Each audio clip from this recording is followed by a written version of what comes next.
Capricorn rising. How you doing, Capricorn? So this is your reading for the Libra eclipse, which is a new moon that's happening on the 2nd or 3rd of October, depending on where you live. Ishali diala maduela Diana. Hello, new viewers. My name's Chloe. I work with card divination, astrology, and I channel multidimensional energies through my body, both in the form of physical and vocal light language. You just heard some of the vocal side. And all of this brings in healing. Ooh, okay. Healing, attunement, and activation codes throughout the readings. So there's going to be 2 piles. The first pile is what is the most integrated and expansive intention of this eclipse cycle for you. The second pile is going to be how to amplify and work with that. Ichali Diala. I'll also pull some oracle cards at the end of the tarot as well. I read for the rising sign. So for those of you who don't have Capricorn in the first house, look to what house that does fall in your natal chart. Look to the themes of that house, and you want to apply those themes along with all the other meaning you've got going on in the sign of Capricorn to the messages that come through in this reading, right? Because it will be as if that Capricorn energy has now energetically moved to the first house. So the astrology for the rising sign will still link in. You've just got to add on your own natal chart meaning on top of it. Ishala diala madoela. As always, take what resonates, leave what doesn't. Ishali diani moela magishala ma it ot inima. So Capricorn rising, where is this Libra eclipse happening for you? Well, this is squaring your Capricorn energy, and it's landing in your 10th house of life purpose, career doesn't have to be life purpose, it can just help facilitate it, visibility, a reputation, how the big outside world sees you, as well as bosses. This is an angular house. Angular houses are 1st, 4th, 7th and 10th, and these are the pivot points of your natal chart. So you've been going through some radical shifts here, Capricorn, with the nodes being in these angular houses, and this is the final new moon in Libra with the south node for another 18 years. So we are closing out an old 18-year cycle and activating a new one. Now we're dealing with an eclipse here. So I'm just going to say a recommendation. It's always best to do exactly what you feel intuitively guided to do. But eclipses, it's big energy, right? It's bigger than our conscious mind can interact with, really. Let's be real. Because we're not aware of the possibilities that will unfold over the next 18 years, but obviously source is. And so we kind of don't want to get in the way of the eclipse energy, right? Unless you've worked with eclipse energy before and it's all fine, or you feel intuitively guided, then do so. What I would suggest from my own experience and what I've communicated to others over the years is it's best to follow your intuition and not pre-plan anything. So not pre-plan, oh, I'm going to write this list of intentions, I'm going to do this particular ritual. You want to kind of lean into what you're intuitively and instinctively guided to do over the eclipse. And that's when you know you're then working with that eclipse energy rather than sort of trying to control it. And also, if you get an invitation from the outside world, an offer from the outside world, that can very much be linked into the eclipse energy, essentially where you're not trying to plan and trying to control, right? As I said, always do what you're intuitively guided to do. Just offering a bit of advice. So, new moon in the 10th and an eclipse with the south node. Now, the south node is the tail of the dragon. It's where we release and purge toxins and old ways of being and thinking. It can feel very draining. It can have a heaviness to it. But then it's about the deep refinement. It's very much about an inner esoteric yin journey, really refining and cultivating this area of your chart, of what your life purpose is, how you work with visibility and reputation, any wounds around that, accentuating your desire to evolve and expand. But you may have just felt like it's not outwardly manifesting since July last year when the nodes moved into this, as well as also manifesting in a really deep way, that you sort of know that it's going on, but you're not necessarily seeing the full emergence of it.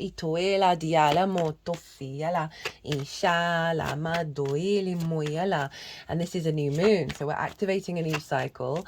There may still be things that need to be cleared out and released, but trust and know this is all part of the refinement process. And so what else is going on in the sign of Libra with this moon? Well, we have Lilith, Mercury and Juno all conjunct this moon. Ooh, big energy. How many have we got there? Great, great, great, great, great. And there you're at the bottom of the deck. Oh, I hope you didn't see that. Right, I'm going to get the oracle cards and then I'll shut off my conscious mind for a second to let the energies that I work with put these cards in the order that they wish the narrative to be unfolded. Diana. Lilith, love Lilith, right? Lilith happens to be in my 10th house, conjunct my North Node. She wants respect, honor, equality, and dignity, treating each other, co-creation in relationships. And now that doesn't just have to be romantic relationships, it's any kind of exchange between the self and the other. So Lilith wants all of those things. She wants to bring this level of equality. She's not a fan of hypocrisy or hierarchical systems that don't make any sense throughout my life, right? Admittedly, it's with the North Node, but similar vibe. I've struggled to do what authority tells me to do if I'm like, well, that literally doesn't make any sense, right? That's just nonsense. And I don't do it and I rail against it. As one of the themes of Lilith being in the 10th, of being very independent when it comes to authority, because that 10th house can be bosses or people who are above you. So there's a real fiery nature here. And so she, as I said, she doesn't like hypocrisy or hierarchical systems that don't make any sense, i.e. somebody telling you to do something that they do and they give you no good reason why you can't do it. So that's both hypocrisy and hierarchical systems that don't make any sense. And Lilith will try and get the other energy to collaborate, to figure it out. And if they're simply not vibing, then she's like, all right, bye, I'm off. I'm going to go and live my best life. Very independent, very confident, but seeking respect, seeking equality. It's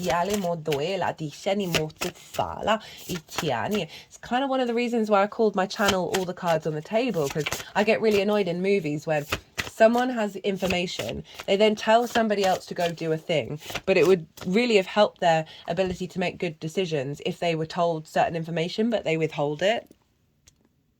You know, that kind of energy. So we've got very, sorry, I'm just gonna have to pause. I've got this tickle, I've got this cough. Sorry about that, Capricorn. I have come down with a cold. I'm trying to timeline crunch it very quickly because I'm off to a friend's wedding soon. My coughing at a wedding is not the one. So, to conjunct Mercury, your ability to, one, communicate your truth from a place of independence while also still bringing balance in. Sorry about that, Capricorn. I had to pause again. That's I literally had a coughing fit, which I haven't had all day long. And I've been doing the readings all day long. So, you know, Mercury, obviously the throat chakra, clearing out some big energy around being very confident in your vision, in your visibility, in your reputation, in where you're headed and what you're doing. You know, as I said, with people of authority, of going, actually, no, here's some other information. This is my perspective, and the confidence of bringing that to the table, as well as getting a higher level. So I'm sorry, I had to really try to rebalance my throat chakra. That getting messages, getting downloads, getting a higher perspective around your commitment to your life purpose that is independent.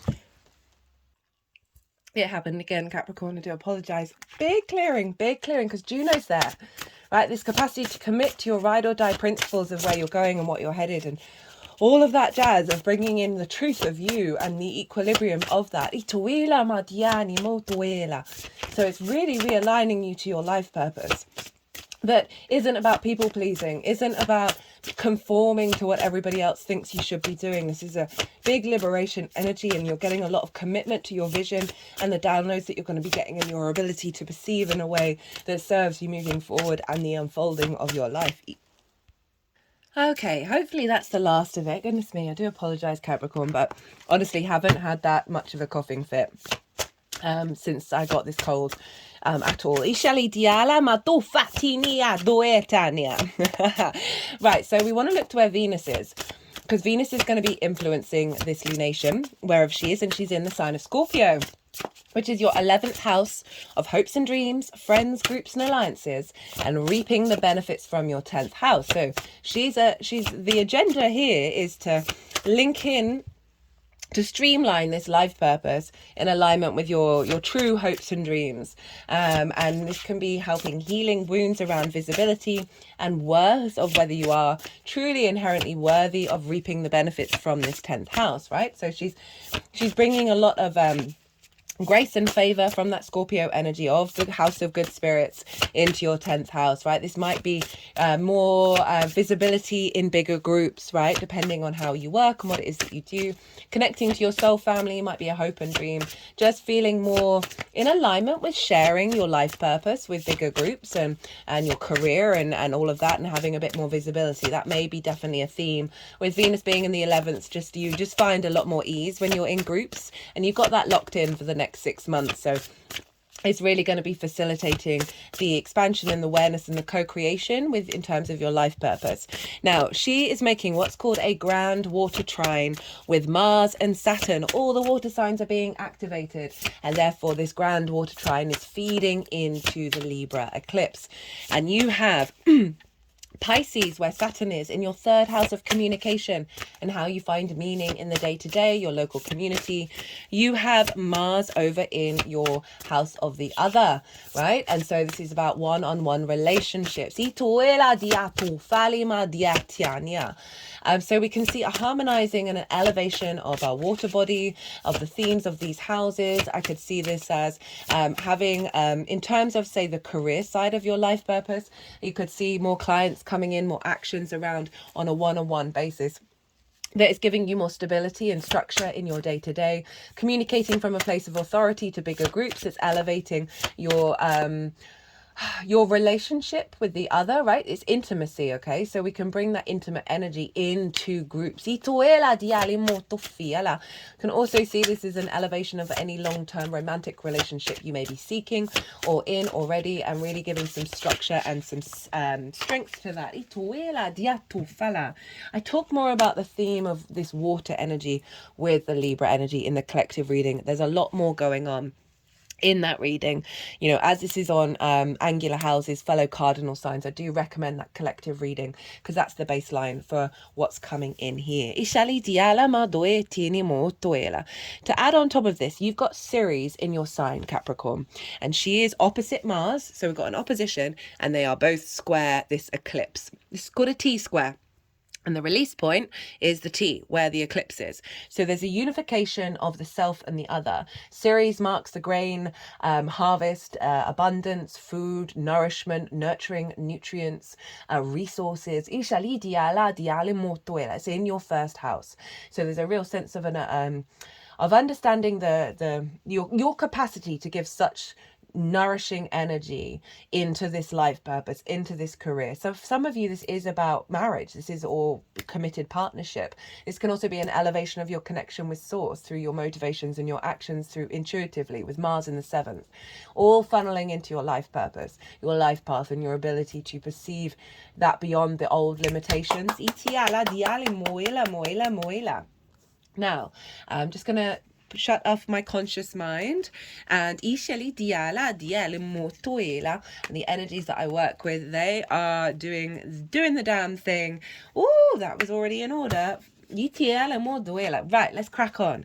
The most integrated and expansive intention of this eclipse doesn't mean that there aren't going to be challenges. This is what we can add.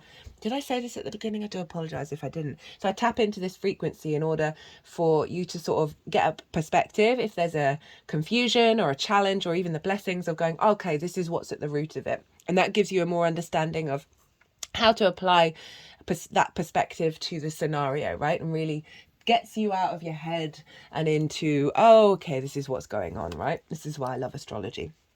5 of Swords in reverse, 6 of Pentacles, the Knight of Pentacles, and the World. Hello, Saturn. So moving away from conflict, moving away from, this is sword energy, so it's words, it's perspectives, and this is about the bully and the victim mentality. This figure's really happy that they've won, but at what cost? So there's this level of conflict, and there's a level of pain and distortion. So this can be you doing battle in your own mind of where you're going and what you're headed with, and how there may be some unconscious responses that cause that sort of whirring around in the head about how things are going to unfold, and you've essentially been in battle with yourself.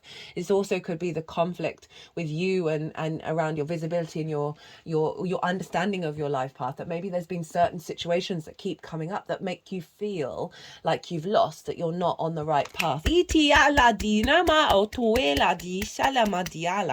They've all got you to this point, right? This card is showing up in the reverse. So the intention of this moon is releasing that energy. And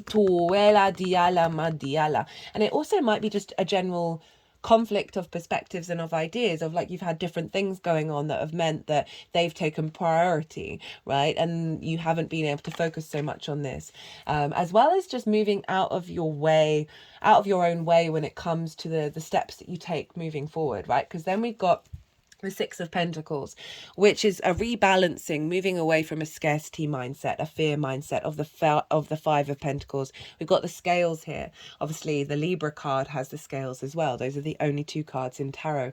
So this moon is bringing in a rebalancing of bringing you more into thriving mode rather than scarcity mode in the 3D world, through releasing this conflict, whether that be inner or outer conflict. There's a rebalancing of you being able to start back on that path again of in the embodied 3D world, because you've released a lot of discord perhaps in the internal world. And then it's saying that we've got the Knight of Pentacles, and this is long-term building and manifesting, right? This is slow and steady wins the race. The acknowledgement that, sometimes the slow pace, the integration, the daily actions build and build and build and build and build, and then all of a sudden you've arrived at your destination and you thought it would take forever, but actually you've got there already. It's the biggest horse, but also the slowest. You're protected, you're safe. It's saying that there are going to be actions of creating and building in the 3D world. There is going to be a sense of prosperity coming in. A deeper wisdom of your path, right? Not necessarily worrying about when you're going to get there. It's the journey that you're taking in terms of your life path. There's wisdom and strength here with the oak leaves. And this is all about building in the 3D. Rather than being in the mind. This is putting it into the world. Speaking of the world, know thyself and the world will open up to you, right? So there's a real sense of, through this purging and releasing of old paradigms and limitations of your capacity to walk your own path and understand your life purpose, is got you to a space where it's now opening up the world to you, because you're more in alignment with yourself through this journey. And I love this in terms of your visibility and recognition, right? So there's a real sense of the world seeing you for your true nature, and providing lots of opportunities and experiences. There's also a level of maturity there. But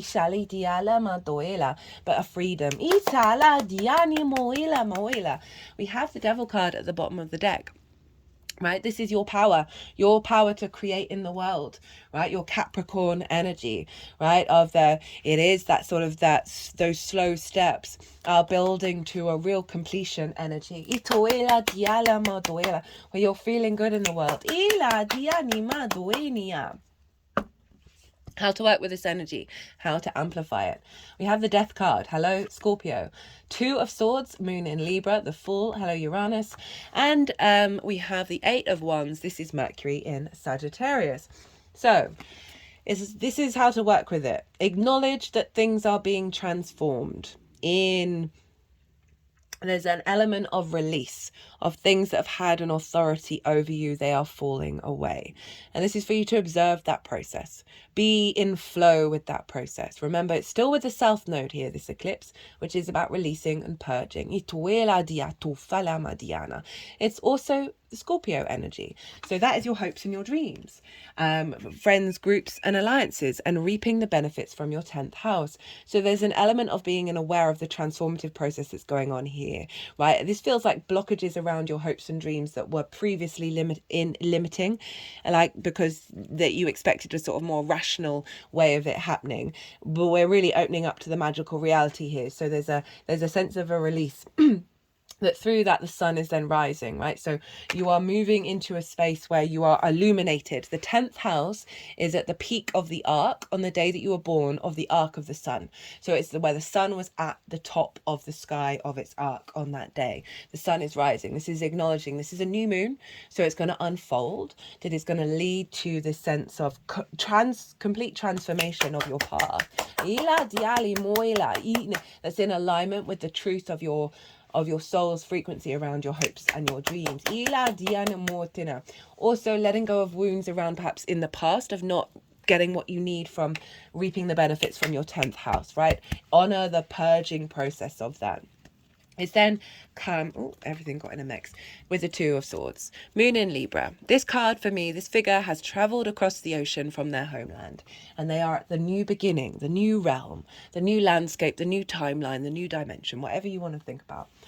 And now they're going inward. They're recalibrating their perspective of who they are. They're honoring who they used to be, everything that they have learned on the journey, what they choose to let go of, what they want to bring into this new realm. So through this release process, spend time, go inward and recalibrate yourself. You're going to get a lot of inspiration about the next steps of as you move into this new territory. Speaking of moving into a new territory, the Fool. The Fool is embarking on a new journey. You've got the World, the end of the Major Arcana, and the beginning of the Major Arcana. The Fool is guided by the sun, and the mountains in the background represent the higher perspective of operating from your heart, right? Releasing the jaded energy of the old cycles, being open to the good, the bad, the beautiful, and ugly of the unfolding of your existence. There's also an element of faith with the Fool. They are about to leap off that cliff, and they have faith that a new reality is going to appear underneath them. So there's a sense of surrender, right? We've got the Hanged Man underneath here, and trust and faith in what's going to unfold, and really try and step into this. So if you find yourself in, the old scenarios where you would have been like, oh, this happened 6 months ago and I'm still kind of a bit annoyed by it. Why would anybody act like that? Say you're working with people or whatever. Or I didn't get that opportunity that I wanted. The Fool is saying, no, you got to let that go. We're entering into this new timeline, this new upgrade. Ishali diala, where, the miracles are happening, guys. So this is a real surrender that it's calling for you to do, and like peeling back the layers to what you truly want to, how do you want to walk your path? Do you want to walk your path from your heart? The chest is so far forward. Or do you want to be pulled back and restricted and expecting the same thing over and over again? It's definitely a mindset policy, but also a renewal, right? And a rebirth. 8 of Wands, Mercury in Sagittarius. So Mercury is obviously conjunct this moon. This is alignment. This is finding alignment in the truth of your voice and your ideas and your perspectives. And this is also about following your instincts. So often if you've done the clearing process and stepped into the Fool, then follow your instincts about what ideas you have, how you want to talk to people, how you want to engage in the world, because you're going to be more in alignment in that way. So he's also calling you, as I said, have integrity with the words that you're saying to yourself and to others. That's going to be really important, where there aren't clouded messages, there isn't confusion, which is going to free up so much energy for you to do what it is that you need to do. It also really helps getting right with yourself, means you're getting right with the world. Also, focus on the fact that alignment is here, even if it may not seem like it.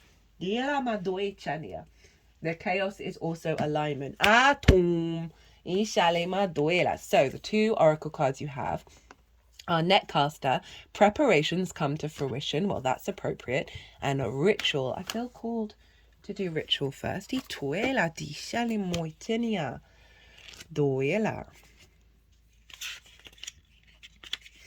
You're a natural mystic.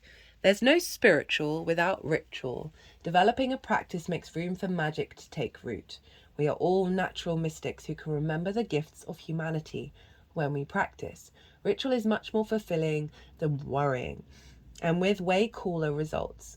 As the world expands and systems change under our feet, by creating ritual, we can stay connected to the greatest foundation there is through our own spiritual practice. Ritual brings spiritual reinforcement. When we create a repetitive practice, I know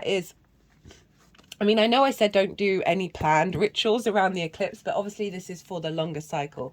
With that Knight of Pentacles, it's like the ritual of stepping up to yourself, of putting things into practice, putting things into reality. That there's this acknowledgement that you're no longer in scarcity, but there's that setting the intention, showing yourself through your actions that you're stepping outside of that framework.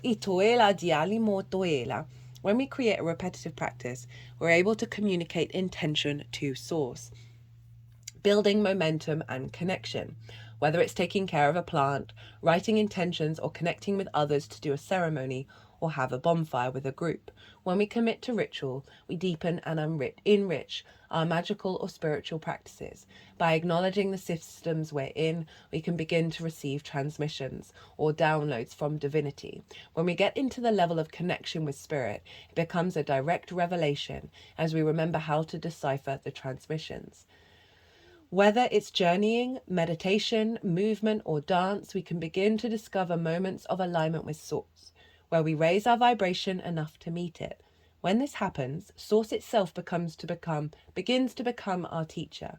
What rituals can you bring into your life to invite in more light? I'm sorry, my voice sounds like it's about to go. How can you deepen any existing practices? How can you find the natural mysticism around you and within you? I'm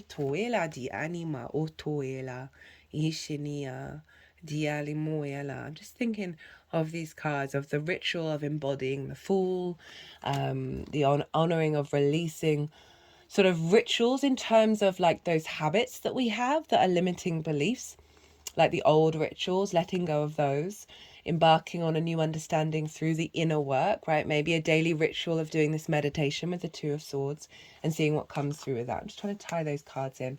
But I really love that in terms of that Knight of Pentacles, of putting the magic into practice. Being open to possibilities rather than believing that the same old's going to happen. Netcaster. Preparations come to fruition, a surprise, a result beyond expectations. The netcaster arrives to tell you to stop praying for the fish. They have arrived, and it's time that you cast your net, lest they swim away. Everything that you long for is within reach, but it has been so long since your prayers were answered that you've forgotten how to receive what is being offered to you. I think that's what that death card is about, and what we just talked about in terms of the releasing of the stagnant blocks, of the old patterns, right, of the old hamster on the wheel, that may make it seem like that what's coming through isn't even possible, and that's where we have to sort of surrender to the magic of it. Put down the prayer beads and open your arms and your heart, hello the Fool, to rewards beyond measure. Cast your net. Take the next step that you have been planning for so long. Remember that the fish wait for no one, so time is of the essence. Heaven and earth are in perfect alignment for your victory. The stars are positioned for success. The only one who can spoil the perfection of this moment is you. If you ask, do I really deserve this? You will sabotage the magic and shatter the crystalline flawlessness of the now. The netcaster can also arrive to bring you bad news, to tell you that you've been snared in someone's trap and must wiggle free. Right now it feels comfortable enough, even as the net begins to tighten around you. Do not wait until it's suffocating you before you realize you must escape and run for your life. It's still early enough to exit gracefully. Now, this might not be for everybody, but this may be a particular career path or a particular job that you're currently in where you're like, oh, actually, this isn't quite what I really, truly need. Do what's right for you, but just be in awareness of that message. If it resonates, it resonates. If it doesn't, it doesn't. That Lilith energy is kind of like an FU to authority and convention. So bide your time until all the conditions are right. Go to your place of stillness, of deep quiet, and watch for the signs that a new opportunity has arrived. Right now, you are patient because you feel that things will go your way. Learn to be patient with people and situations that are more challenging. I love that. So the unfolding of this is that through this cycle, the work that you've been doing is going to come to fruition. And that's doubled down with that World card, which is a completion card. And it is calling you to reshift the way that you perceive how it's going to unfold. Don't have any expectations or assumptions, and lean into the Fool and the power of yourself. If you want a personal reading, remember, if you book through the website before till the 22nd of October, you will get double the amount of time for the reading that you pay for. If you like this reading and it resonated, hit that like button. It brings me a lot of joy. Capricorn, be good to yourselves, be good to those around you, safe travels, and be well until we meet again.